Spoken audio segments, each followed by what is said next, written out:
ಕುಡ್ಲ ಎಯ್ಯಾಡಿ ನಿವಾಸಿ ಪಂಜು 55 ವರ್ಷ ಪ್ರಾಯದವರೆಗೆ ಅಂಚನೆ ಬಂಟ್ವಾಳ ಕರವಪಡಿ ಗ್ರಾಮದ 30 ವರ್ಷ ಜವಣಗ ಇಂಚ 2 ಜನಕ್ಕೆ ಸೋಮವಾರ ಬೈಯಾಗ ಕೊರೋನಾ ದೃಢ ಆತದು. ಇಡಗಿ ದಕ್ಷಿಣ ಕನ್ನಡ ಜಿಲ್ಲೆಡು ಒಟ್ಟು ಕೊರೋನಾ ಸೋಂಕಿತರ ಸಂಖ್ಯೆ 54ಕ್ಕೆ ಏರಿದು. ಈ ಪೈಕಿ 32 ಜನ ಇತ್ತೆ ಚಿಕಿತ್ಸೆ ಪಡೆಯುವುದಿಲ್ಲ. ಅಂಚನೆ ಕೊರೋನಾ ಸೋಂಕು ಒಂಜಿ ಮೇರೆದು ಹೆಚ್ಚಾವೊಂದಿತ್ತಿಲಕ್ಕನೆ ಲಾಕ್ಡೌನ್ ಸಡಿಲಿಕ್ಕಲು ನನಲಾತ್ ಹೆಚ್ಚಾತದು. ವ್ಯವಹಾರ ಜಾಸ್ತಿ ಆವಡು ಜಾಗ್ರತೆ ಉಪ್ಪೋಡು ಪಂಪಿನವೇ ಇಂದತ ಅರ್ಥ ಮಾತೆಲ್ಲ ಜಾಗ್ರತೆ ಉಪ್ಪಲೆ ಕೊರೋನಾವನ್ನು ಜಾಗ್ರತೆ ಎದುರಿಸಾನೆ.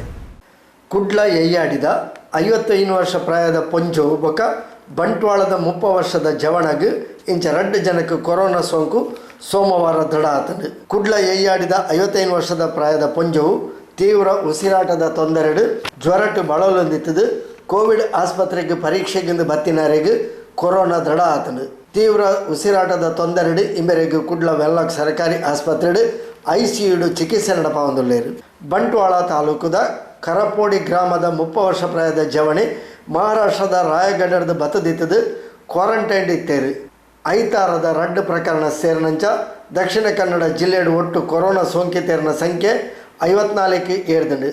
ಈ ಪೈಕಿ 59 ವರ್ಷ ಪ್ರಾಯದ ಬಂಟ್ವಾಳದಾರ ಗುಣ ಆದ ಸೋಮವಾರ ಬೈಯಾಗ ಆಸ್ಪತ್ರೆಯಿಂದ ಡಿಸ್ಚಾರ್ಜ್ ಆತೇರು. ಇತ್ತೆ ಒಟ್ಟು 32 ಜನ ಚಿಕಿತ್ಸೆ ಪಡೆಯೊಂದುಳ್ಳೇರು. ಏರೊಂದು ಪುನಃ ಕೊರೋನಾ ಸಂಖ್ಯೆದ ಒಟ್ಟೊಟ್ಟಿಗೆ 4ನೇ ಹಂತದ ಲಾಕ್ಡೌನ್ ನಿಯಮಲು ಜಾರಿ ಆತನು. ಮೇ ತಿಂಗಳದ ಅಕೇರಿ ಮುಟ್ಟ ಈ ನಿಯಮಲು ಜಾರಿಡುಂಡು. ಕೇಂದ್ರದ ನಿಯಮದ ಒಟ್ಟಿಗೆ ರಾಜ್ಯಕ್ಕೆ ಲಾಕ್ಡೌನ್ ನಿಯಮದ ಅಧಿಕಾರಲು ಜಾಸ್ತಿ ಆತನು. ಲಾಕ್ಡೌನ್ ನನಲಾತ ಸಡಿಲಿಕೆ ಆತನು. ವ್ಯವಹಾರ ಹೆಚ್ಚಾವಡು ಆಂಡ ಅವೆತೊಟ್ಟಿಗೆ ಜಾಗ್ರತೆ ಹೆಚ್ಚಿಗೆ ಉಪ್ಪೋಡು ಇಂದು ಅನಿವಾರ್ಯ ಪಂಡದು ಈ ನಿಯಮಲೆರ್ದು ತೆರೆದು ಬರ್ಪುಂಡು.